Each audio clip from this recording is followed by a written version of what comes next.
नमस्कार विद्यार्थी मित्रांनो, मुंबई आणि मीरा भाईंदर दोनही पेपरसाठी तुम्ही सज्ज आहात. आता काही तासांवर परीक्षा आली आहे. आता तुम्हाला काय वाचायचं हे सांगायला मी इथं उभा नाही, ते सांगून झालंय. बऱ्याच जणांनी तुम्हाला ते सांगितलं. इनफॅक्ट काय वाचायचं असतं हे तुम्हाला चांगलं माहिती आहे.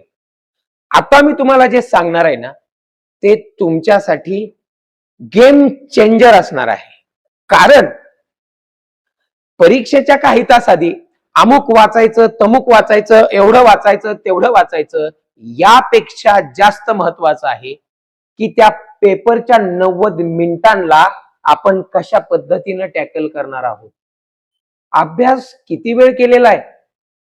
अभ्यास 9 महिने केलाय, 90 दिवस केलाय, 9 तास केलाय. यापेक्षा त्या 90 मिनिटांमध्ये स्वतःला तुम्ही कसे ट्रीट करता, स्वतःला तुम्ही कसे व्यवस्थित हँडल करता, यावर तुमचा रिझल्ट डिपेंड आहे. त्याचं रिझन आहे, परीक्षेला जाताना प्रत्येकाचा अभ्यास झालेला असतो भावांनो.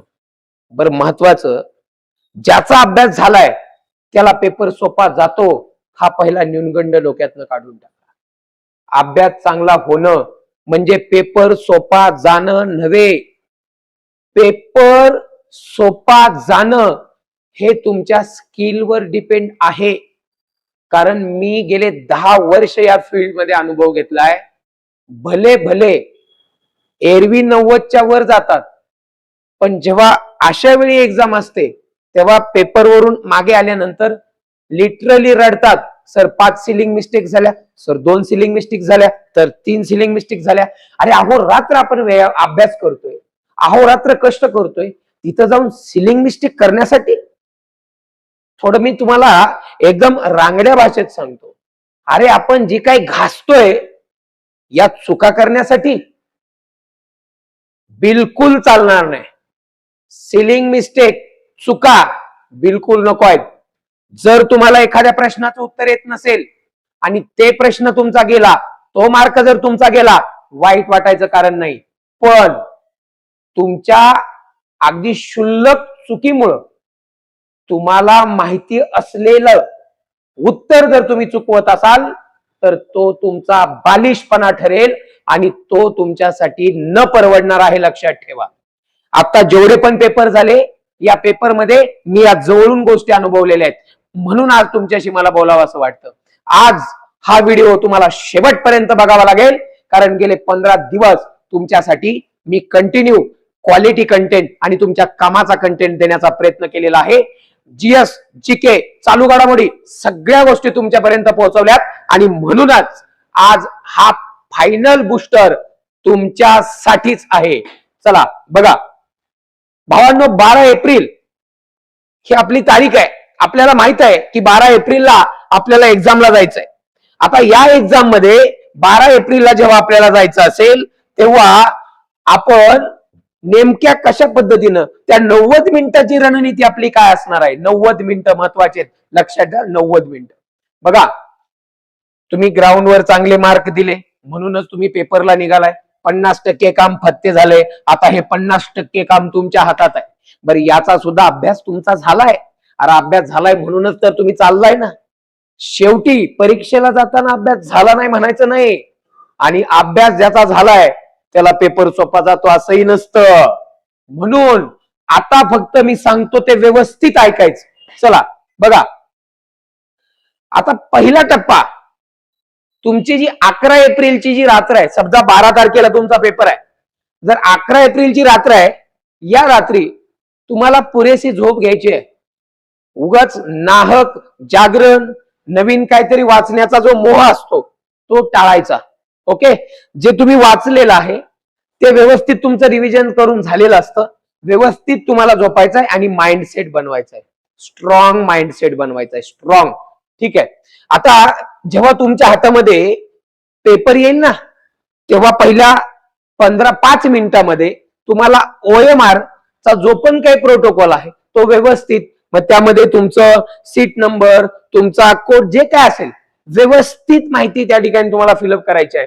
आणि जो 90 मिनिटाचा जो तुमचा वेळ आहे तो खऱ्या अर्थानं तुम्हाला व्यवस्थित मॅनेज करायचा आहे. भावांनो, शेवटची 5 मिनिटं तुमचे जे अंतिम निर्णय असतात, जे प्रश्न तुम्ही बाजूला ठेवलेले असतात, जिथे तुम्हाला इलिमिनेशन मेथड वापरून, तुम्हाला तर्क लावून उत्तर त्या ठिकाणी लिहायची आहेत. ओके, आता बघूया. यामध्ये आपलं डोकं शांत असलं पाहिजे, तर तुमची तयारी चांगली झाली म्हणावं लागेल. जर तुम्ही भांबावून गेला, तुम्ही टेन्शन घेतलं, तुम्ही लोड घेतला, तर तुम्हाला घेणं ना देणं पण पेपर अवघड जातो. अरे बाबा, अभ्यास झालाय तुझा, तू विनाकारण फालतू गोष्टीचे विचार कशाला डोक्यात आणतो? तुझं जेवढं झालंय त्याचं विचार मंथन कर. का तू जे केलं नाहीस, मग शेजारच्यानं काय केलं असेल, त्यानं काय केलं असेल, त्यानं काय, अरे कुणी किती कसा दिवा लावलाय हे तुला काय करायचंय? तू फक्त स्वतःला व्यवस्थित कॉन्फिडंट ठेव. तुझ्या डोक्यात एकच पाहिजे, माझा अभ्यास झालाय आणि मी आता माझ्या झालेल्या अभ्यासावर पेपर व्यवस्थित टॅकल करणार आहे. भलेही तुला काही प्रश्न नसतील माहिती, पण ते सुद्धा तुला हँडल करता येतील. असं नाही की तुला ते येता येणार नाहीत. तू ती उत्तर सुद्धा व्यवस्थित अंदाज लावू शकतो. त्यासाठी तुझं माइंड आहे ना, माइंड ज्याला आपण कॉन्शियस माइंड म्हणतो, सतसत विवेक बुद्धीचा खेळ आहे माझ्या भावांनो हा. मी प्रामाणिकपणे सांगतोय, सतसत विवेक बुद्धीचा खेळ आहे हा. परीक्षेची 90 मिनिटे तुम्ही एकदम कॉन्फिडंट असणं गरजेचं आहे. बिलकुल भांबावून जाऊ नका. डोकं शांत ठेवा. नसता विचार करून आपल्या डोक्याची मंडई करून घेऊ नका. आणि बरेच जण फालतू घाबरतात कारण नसताना. ठीक आहे, तिथल्या वातावरणाला माझं कसं होईल, मला पेपर कसा जाईल, माझं काय होईल, मी वाचलेलं आहे का, मग ते असे मनामध्ये न्यूनगंड आणू नकोस. जर तू तसं ठरवलंस, तू जर तसा विचार केला, तसंच होईल.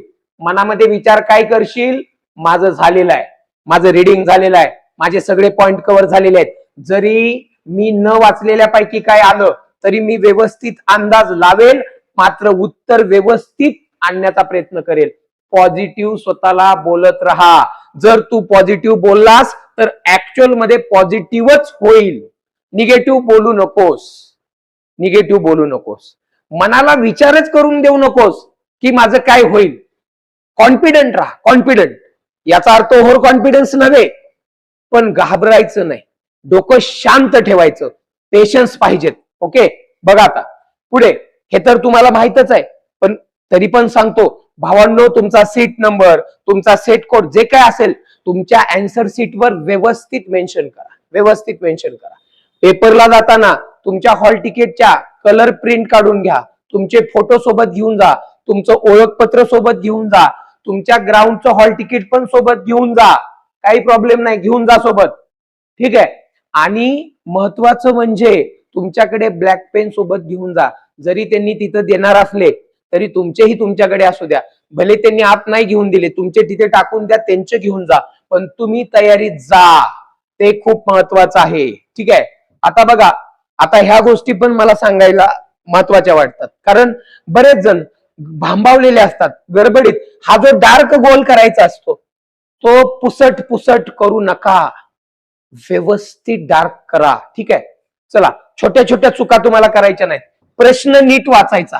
बघा, खालीलपैकी कोणती नदी महाराष्ट्रात वाहत नाही? बऱ्याचदा भले भले प्रश्न गडबडीत वाचण्याच्या नादात शेवटी प्रश्नाच्या एका शब्दाने प्रश्नाचा पूर्ण अर्थ बदललेला असतो. ते न समजून घेता उत्तर टिक करतात. कशासाठी ही चूक करायची? परवडणार आहे का ही चूक? यालाच तर सिलिंग मिस्टेक बोलायचं. का होतात या चुका? आपण केवळ आणि केवळ भांबावलेलो असतो म्हणून या चुका होतात. आता तुम्हाला मी एक गोष्ट सांगतो.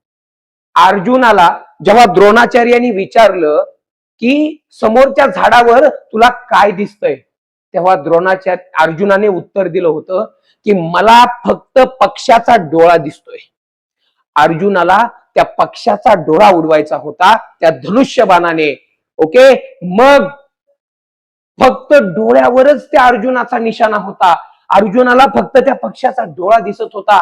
अर्जुन इतके फुल कॉन्सन्ट्रेट होते आणि म्हणून अर्जुन हे धनुर्विद्येमधले टॉपचे होते. मग जर तुम्हाला पेपर सॉल्व्ह करायचा आहे तर त्या 90 मिनिटांमध्ये पेपर हातात आला की अख्खाच्या अख्खा पेपर वाचायच्या भानगडीत कधी पडू नका. सगळे प्रश्न तुम्ही वाचत बसता, अरे कशाला, कशासाठी? मग त्यामध्ये एखादा येणारा असतो, एखादा न येणारा असतो, आणि 10 प्रश्न तुम्हाला येणारे असले आणि एखादा जर तुम्हाला न येणारा प्रश्न तिथं आला तर तुमचं डोकं विचार करत बसतं, आयला तो प्रश्न आलाय, त्याचं काय उत्तर असेल, त्याचं. मग तो प्रश्न तुमच्या 10 सोप्या प्रश्नांवर इम्पॅक्ट करतो. म्हणून जर तुम्ही पेपर सॉल्व्ह करताय तर तुमचा फोकस हा फक्त तुमच्या एका प्रश्नावर पाहिजे. तुम्हाला माहित आहे 90 मिनिटामध्ये तुम्हाला 100 प्रश्न सोडवायचे. सरासरी 1 मिनिट तुम्हाला आहे असं समजू आपण, तो पण नाहीच आहे पण तरी समजू. मग तुम्ही जो प्रश्न समोर आहे त्या प्रश्नावर पूर्ण फोकस करा. जसा अर्जुनाचा पक्षाच्या फक्त डोळ्यावरती फोकस होता तसा तुझा भावा फक्त त्या प्रश्नावर फोकस पाहिजे. म्हणजे तुझी सतसत विवेक बुद्धी विचार करेल की या प्रश्नाचं उत्तर नेमकं आहे काय. जर तुला तो प्रश्न सोपा वाटला तरी तू भांबावून जाऊ नको, कारण सोपा प्रश्न भावा तुझा मार्क घालवू शकतो. म्हणून डोकं शांत ठेव आणि विचार कर की यस हा प्रश्न आहे, याचं उत्तर हे आहे. परत एकदा मनाला विचार, हा प्रश्न आहे, हेच उत्तर आहे का? जर तू कन्फर्म असशील ना, लगेच OMR सीट वरती डार्क कर आणि पुढच्या प्रश्नाकडे वळ. ही तुझी स्ट्रॅटेजी ठेव. बिलकुल टेन्शन घेऊ नकोस, कारण हा जो टाइम मॅनेजमेंट आहे ना 90 मिनिटाचा, लय मॅटर करतो. विनाकारण खालचे प्रश्न वाचत बसू नकोस. जो प्रश्न तुला सॉल्व्ह करायचा आहे त्याच प्रश्नावर फोकस कर. नंतर खाली ये, नंतर खाली ये, नंतर खाली ये. बघ आता महत्वाचा विषय काय तुला सांगतो. जर प्रश्न पूर्णपणे शांत वाचला, जर प्रश्न शांत वाचला तरच तो प्रश्न तुला समजेल. गडबड करू नको. तुला वाटेल हा सोपा आहे, एखादा शब्द त्याच्यात जर फसवा असेल ना राजा, तू कारण नसताना मार्क घालवू शकतो. म्हणून तुला तो प्रश्न शांत डोक्यानं वाचावा लागेल, शांत डोक्यानं. ओके. जर तुला वाटलं की 100% मला उत्तर माहिती आहे तर बिनधास्त OMR वर लगेच गोल कर, अजिबात घाबरू नको. आणि जर तुला वाटलं की नाही कन्फ्युजन आहे तर तिथंच तो प्रश्न बाजूला स्किप कर, त्याला राऊंड करून ठेव आणि पुढच्या प्रश्नाकडे वळ. आणि जेव्हा तुझ्याकडे शेवटी वेळ शिल्लक राहील तेव्हा जे प्रश्न तू स्किप केलेले आहेत त्या प्रश्नांचा कार्यक्रम करायला घे. नसता तुला असं वाटतं की मला का जमत नाही, बऱ्याचदा मुलांना वाटतं माझा अभ्यास झालाय, मला हे गणित का सुटत नाही. तुमचा इगो पेपरच्या मध्ये येऊ देऊ नका. भावांनो, जर तुमचा इगो मध्ये आला, मला हा प्रश्न सुटलाच पाहिजे, हा इगो मनामध्ये ठेवू नका. तुमचा एक न सुटणारा प्रश्न तुमचे हक्काचे पुढचे 5 मार्क सुद्धा घालवू शकतो. मग जो प्रश्न आपल्याला खरंच सुटत नाहीये त्याला बाजूला ठेवा, त्याच्या नादी लागू नका. काही प्रश्न न सोडवण्यासाठी सुद्धा असतात आणि ज्याला ते समजतं ना तोच या परीक्षेत सक्सेस होतो. त्यामुळं जे प्रश्न खरंच तुम्हाला सुटत नाहीत ना, 1 मिनिटात 1.5 मिनिटात बाजूला सारा, नका नादी लागू त्याच्या. चला पुढे बघूया. शेवटी जर वेळ राहिला तर काही प्रश्न सोडावे लागतात भावांनो, पर्याय नसतो त्याला. इगो नाही येऊन द्यायचा मध्ये. मग त्या इगोमुळे तुमचा जो मूड तयार होतो तो मूड तुमच्या पुढच्या प्रश्नांवरती इम्पॅक्ट करतो. अजिबात मूड खराब होऊ द्यायचा नाही. नाही आला ना इट्स ओके, बाजूला ठेवूया. अरे जर तुला नाही आला ना तर अख्ख्या महाराष्ट्राला सुद्धा तो येणार नाही. कशाला घाबरतोयस, कोणाला घाबरतोयस? प्रश्न अवघड आहे ना तर तो प्रत्येकाला अवघड जाणार. जर मला अवघड जातोय तो प्रत्येकाला अवघड जाणार.